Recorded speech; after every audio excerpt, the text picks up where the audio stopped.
या देवी सर्वभूतेषु मातृरूपेण संस्थिता नमस्तस्यै नमस्तस्यै नमस्तस्यै नमो नमः। कल आपने श्री दुर्गा सप्तशती के नवम तथा दशम अध्याय का श्रवण किया। आज हम श्री दुर्गा सप्तशती के 11वें अध्याय में देवताओं द्वारा देवी की स्तुति और देवी द्वारा देवताओं को वरदान का श्रवण करेंगे। मैं भुवनेश्वरी देवी का ध्यान करता हूँ। उनके श्रीअंगों की चमक प्रातः काल के सूर्य के समान है। माथे पर चंद्रमा का मुकुट है। वे उभरे हुए स्तनों और 3 नेत्रों से शोभामयान हैं।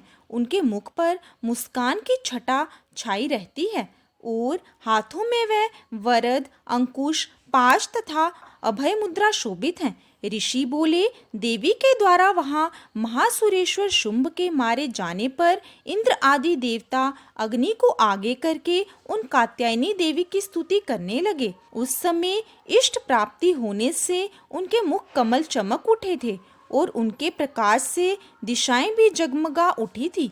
देवता बोले, शरणागत की पीड़ा दूर करने वाली देवी हम पर प्रसन्न हो। संपूर्ण जगत की माता प्रसन्न हो। विश्वेश्वरी, विश्व की रक्षा करो। देवी, तुम ही जड़ चेतन जगत की स्वामिनी हो। तुम इस जगत की एकमात्र आधार हो, क्योंकि पृथ्वी रूप में तुम्हारी ही स्थिति है। देवी, तुम्हारे पराक्रम को कोई नहीं लांघ सकता। तुम ही जल रूप में स्थित होकर संपूर्ण जगत को तृप्त करती हो। तुम अनंत बल से संपन्न वैष्णवी शक्ति हो। इस विश्व की कारणभूता परामाया तुम्ही हो। देवी, तुमने इस समस्त जगत को मोहित कर रखा है। तुम्ही प्रसन्न होने पर इस पृथ्वी पर मोक्ष पद की प्राप्ति कराती हो। संपूर्ण विद्याएं तुम्हारे ही भिन्न भिन्न रूप हैं। जगत में जितनी जितनी स्त्रियां हैं वे सब तुम्हारी मूर्तियां हैं। जगदम्बे, एकमात्र तुमने ही इस विश्व को व्याप्त कर रखा है। तुम्हारी स्तुति क्या हो सकती है? तुम तो स्तुति करने योग्य पदार्थों से परे एवं परावानी हो। देवी, जब तुम सर्वस्वरूप एवं स्वर्ग तथा मोक्ष प्रदान करने वाली हो, तब इसी रूप में तुम्हारी स्तुति हो गई। तुम्हारी स्तुति के लिए इससे अच्छी उक्तियां और क्या हो सकती हैं? बुद्धि रूप से सब लोगों के हृदय में विराजमान रहने वाली तथा स्वर्ग एवं मोक्ष प्रदान करने वाली नारायणी देवी, तुम्हें नमस्कार है। कला, काष्ठा आदि के रूप से क्रमश अवस्था परिवर्तन की ओर ले जाने वाली तथा विश्व का उपसंहार करने में समर्थ नारायणी, तुम्हें नमस्कार है। हे नारायणी, तुम सब प्रकार का मंगल करने वाली कल्याणमयी हो। मंगलदायिनी शिवा हो। तुम पुरुषार्थों को सिद्ध करने वाली शरणागत वत्सला, 3 नेत्रों वाली एवं गौरी हो। तुम्हें नमस्कार है। तुम सृष्टि के पालन और संहार की शक्तिभूता पुरातन देवी, गुणों का आधार तथा सर्वगुण संपन्न हो। नारायणी, तुम्हें नमस्कार है। शरण में आए हुए दीनों, पीड़ियों की रक्षा में रत रहने वाली तथा सबकी पीड़ा का निवारण करने वाली नारायणी देवी, तुम्हें नमस्कार है। नारायणी, तुम ब्रह्मानी का रूप धारण करके हंसों से जुते हुए विमान पर बैठती तथा कुश मिश्रित जल छिड़कती रहती हो। तुम्हें नमस्कार है।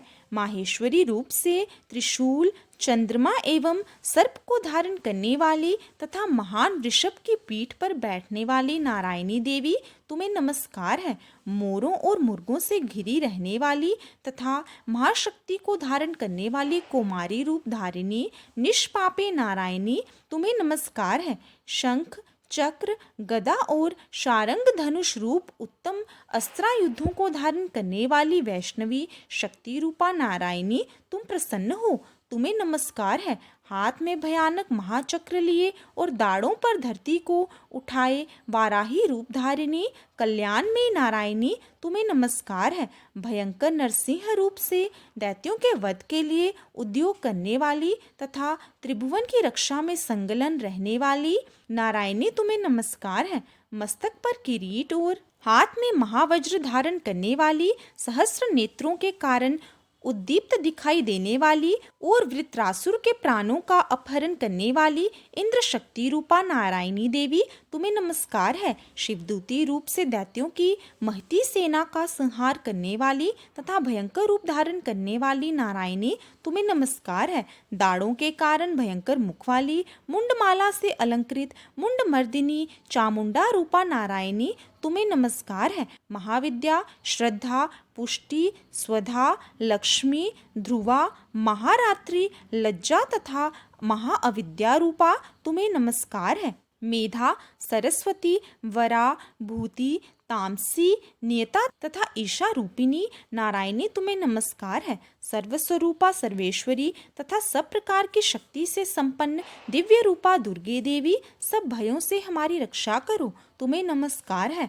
कात्यायनी, ये 3 नेत्रों से शोभित तुम्हारा सौम्य मुख सब प्रकार के भयों से हमारी रक्षा करे, तुम्हें नमस्कार है। भद्रकाली, ज्वालाओं के कारण विकराल प्रतीत होने वाला, अत्यंत भयंकर और समस्त असुरों का संहार करने वाला तुम्हारा त्रिशूल भय से हमारी रक्षा करे, तुम्हें नमस्कार है। देवी, जो अपनी ध्वनि से संपूर्ण जगत को व्याप्त करके दैत्यों का तेज नष्ट कर देता है, वह तुम्हारा घंटा हम लोगों की पापों से उसी प्रकार रक्षा करे जैसे माता अपने पुत्रों को बुरे कर्मों से बचाती है। चंडिके, तुम्हारे हाथों में सुशोभित खड्ग जो असुरों के रक्त और चर्बी से चर्चित है, वह हमारे लिए कल्याणकारक है, हम तुम्हें नमस्कार करते हैं। देवी, तुम प्रसन्न होने पर सब रोगों को नष्ट कर देती हो और क्रोधित होने पर मनोवांछित सभी कामनाओं का नाश कर देती हो। जो लोग तुम्हारी शरण में जा चुके हैं उन पर विपत्ति तो आती ही नहीं, तुम्हारी शरण में गए हुए मनुष्य दूसरों को शरण देने योग्य हो जाते हैं। देवी अंबिके, तुमने अपने स्वरूप को अनेक भोगों में बांट करके नाना प्रकार के रूपों में जो इस समय इन धर्मद्रोही महादैत्यों का संहार किया है, वह सब दूसरी कौन कर सकती थी। विद्याओं में ज्ञान को प्रकाशित करने वाले शास्त्रों में तथा आदि वाक्यों में तुम्हारे सिवा और किसका वर्णन है, तथा तुमको छोड़कर दूसरी कौन ऐसी शक्ति है जो इस विश्व को अज्ञान में घोर अंधकार से परिपूर्ण ममता रूपी गड्ढे में निरंतर भटका रही हो। जहाँ राक्षस, जहाँ भयंकर विषैले सांप, जहाँ शत्रु और लुटेरों की सेना तथा जहाँ दावानल हो, वहाँ तथा समुद्र के बीच भी रहकर तुम विश्व की रक्षा करती हो, इसलिए संपूर्ण विश्व को धारण करती हो। तुम भगवान विश्वनाथ की भी पूजनीय हो। जो लोग भक्ति पूर्वक तुम्हारे सामने मस्तक नवाते हैं, वे संपूर्ण विश्व को आश्रय देने वाले होते हैं। देवी, प्रसन्न हो। जैसे इस समय असुरों का वध करके तुमने ही हमारी रक्षा की है, उसी प्रकार सदा हमें शत्रुओं के भय से बचाओ। संपूर्ण जगत का पाप नष्ट कर बड़े बड़े उपद्रवों को शीघ्र दूर करो। विश्व की पीड़ा दूर करने वाली देवी, हम तुम्हारे चरणों पर पड़े हुए हैं, हम पर प्रसन्न हो। त्रिलोक निवासियों की वंदनीय परमेश्वरी, सब लोगों को वरदान दो।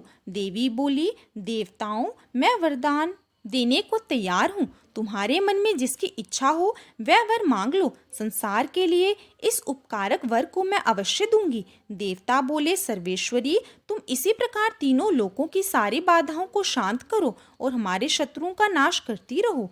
देवी बोली, देवताओं, वैवस्वत मनमंत्र के 28वें युग में शुंभ और निशुंभ नाम के 2 अन्य महादैत्य पैदा होंगे। तब मैं नंद ग्वाले के घर में उनकी पत्नी यशोदा के गर्भ से पैदा हो विंध्याचल में जाकर रहूंगी और उक्त दोनों असुरों का नाश करूंगी। फिर अत्यंत भयंकर रूप से पृथ्वी पर अवतार ले मैं वैप्रचित नाम वाले दानवों का वध करूंगी। उन भयंकर महादैत्यों को भक्षण करते समय मेरे दांत अनार के फूल की भांति लाल हो जाएंगे। तब स्वर्ग में देवता और मर्त्य लोक में मनुष्य सदा मेरी स्तुति करते हुए मुझे रक्तदंतिका कहेंगे। फिर जब पृथ्वी पर 100 वर्षों के लिए वर्षा रुक जाएगी और पानी का अभाव हो जाएगा, उस समय मुनियों की स्तुति करने पर मैं पृथ्वी पर अयोनिजा रूप में प्रकट होंगी और 100 नेत्रों से मुनियों की ओर देखूंगी।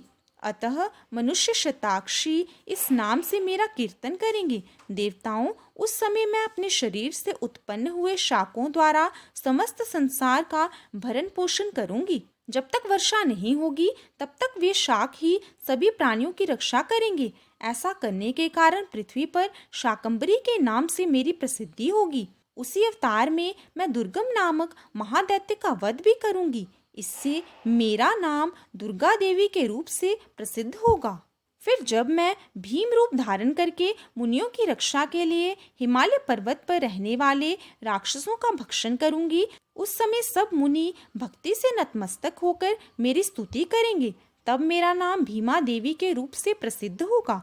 जब अरुण नामक दैत्य तीनों लोकों में भारी उपद्रव मचाएगा, तब मैं तीनों लोकों का हित करने के लिए 6 पैरों वाले असंख्य भ्रमरों का रूप धारण करके उस महाअसुर का वध करूंगी। उस समय सब लोग भ्रामरी के नाम से चारों तरफ मेरी स्तुति करेंगे। इस प्रकार जब जब संसार में दानवी बाधा उपस्थित होगी, तब तब अवतार लेकर मैं शत्रुओं का संहार करूंगी। इसी के साथ देवी स्तुति नामक 11वां अध्याय समाप्त होता है। कथा अच्छी लगी हो तो वीडियो को लाइक करना और चैनल को सब्सक्राइब करना ना भूलें।